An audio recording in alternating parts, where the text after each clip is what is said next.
ఓం నమ శివాయ. ఓం నమో నారాయణాయ. నరదృష్టి నివారణ కాళభైరవాయ నమో నమః.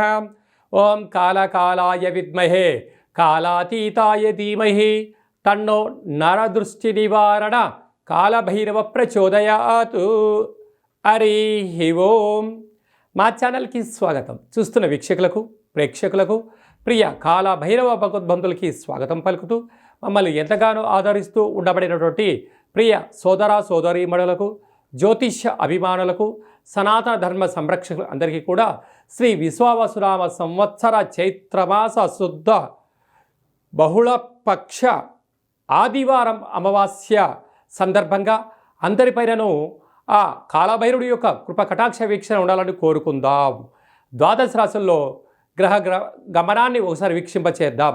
మేషరాశిలో ఏడాది తర్వాత రవి సంచార స్థితి, వృషభ రాశిలో దేవగురు బృహస్పతి చివరార్ధ సంచార స్థితి, కర్కాటక రాశిలో కుచ భగవానుడు నీచ భంగ రాజయోగ సంచార స్థితి, కన్యరాశిలో కేతు సంచార స్థితి, మీనరాశిలో చతుర్గ్రహ సంచార స్థితి, బుధ భగవానుడు శుక్ర భగవానుడు శని భగవానుడు రాహు భగవానుడు సంయోగ సంచార స్థితితో ద్వాదశ రాశుల్లో గ్రహ గమనాలు ఈ విధంగా ఉన్నాయి. మీనరాశి వారికి మధ్యమ ఏలనాటి శని ప్రారంభం అయిన తర్వాత శ్రీ విశ్వావసునామ సంవత్సర పండగ ప్రారంభమైన తర్వాత మొట్టమొదటిసారిగా రాశిలోకి వచ్చినటువంటి శని రాహుల సంచార స్థితిలో ఉన్నప్పుడు ఈ శని త్రయోదశి ఆదివారం అమావాస్య సందర్భంగా ఉన్నప్పుడు చతుర్గ్రహ సంచార స్థితి ఉన్నప్పుడు ఎంతో జాగ్రత్తలు అవసరమని చెప్పి గుర్తుపెట్టుకోగలగాలి. రాశిలోనే బుధుడు, రాశిలోని శుక్రుడు, రాశిలోని శని రాహుల సంచార స్థితిలో ఉన్నప్పుడు ఎన్నో జాగ్రత్తలు అవసరమని చెప్పి బాగా గుర్తుపెట్టుకోవాలి.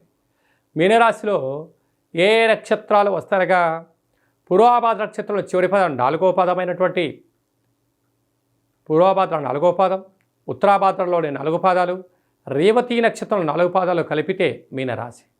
రాశిలోనే చతుర్గ్రహ సంచార స్థితి ఉండడం వలన శనివారం పూట తప్పకుండా శని త్రయోదశి పూజలో పాల్గొనడం, శివుడికి రుద్రాభిషేకం చేయించుకోవడం, సాయం సంధ్యాకాల సమయంలో దేవాలయంలో ప్రదక్షిణ చేయడం, ఆ నీటిని తెచ్చుకొని మీరు స్నానం చేయడం వలన మీకు మనశ్శాంతి.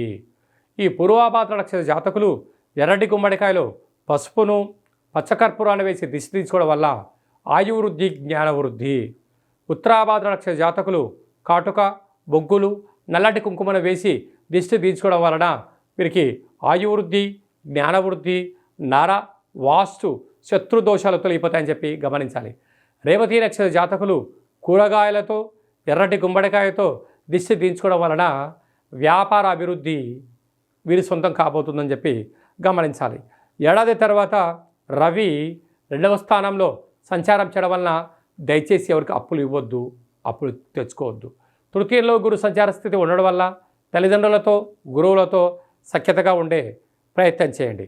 అదే కాకుండా సంపూర్ణమైనటువంటి కుజుడు అనేక రకాలమైనటువంటి ఇబ్బందికి గురి చేస్తూ ఉంటాడు కనుక చిన్న చిన్న విషయాలకు ఆందోళన చెందనక్కర్లేదు. కనుక ఈ యొక్క శని యొక్క ప్రభావ సంచార స్థితి ఏలనాటి శని మధ్యమ సంచార స్థితి ఉన్నప్పుడు అనారోగ్యము, ఆర్థిక ఇబ్బందులు, కోర్టు సమస్యలు మిమ్మల్ని పొంచి ఉన్నాయి. ఇలాంటి కాల సమయంలో ఏకాగ్రత, ధ్యానం, ధర్మం, సత్సంగమం అలాగనే దేవతారాధనలో ఉండడం వలన వీటన్నిటిని కూడా తొలగించుకోవచ్చు అని చెప్పి కూడా గమనించాలి.